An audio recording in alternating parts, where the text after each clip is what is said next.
It's Thursday, October 2nd, and here's some of the news beyond the headlines. Thousands of people gathered in Taiwan on Wednesday to show their support for Hong Kong's growing pro-democracy demonstrations.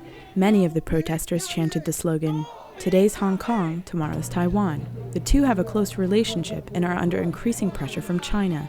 But Taiwan split from mainland China 50 years ago and has its own government and military. Hong Kong's protesters have threatened to occupy the city's government buildings if the chief executive doesn't quit. China's foreign minister responded with a warning against any, quote, illegal acts that violate public order. We should not look at this immediately. U.S. Secretary of State Henry Kissinger drew up plans to attack Cuba nearly 40 years ago. That's according to newly declassified government documents. Kissinger feared that Cuba's 1976 military intervention in Angola was making the U.S. look weak.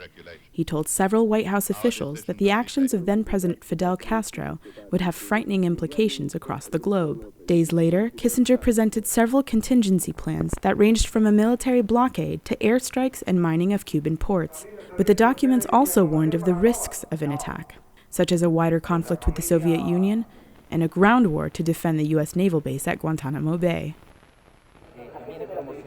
A Spanish scientist trapped 1,300 feet underground in a cave in the Peruvian Amazon was rescued on Tuesday. A team of more than 100 workers braved rain and cold temperatures to bring Cecilio Lopez III to safety.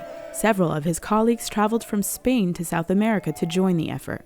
The 44-year-old was airlifted to the capital Lima for treatment of a back injury he suffered during the 12-day ordeal. He says he hopes to heal and return to the cave to complete his research.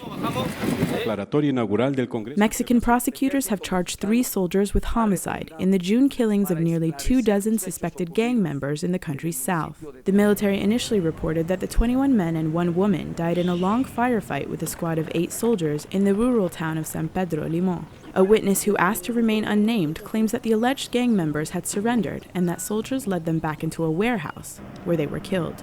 Prosecutors argue that there was evidence of a brief firefight in which 1 person died, but that soldiers then sprayed bullets to kill the others with, quote, no justification whatsoever. Check out the VICE News YouTube channel for more original reporting and documentaries from around the world.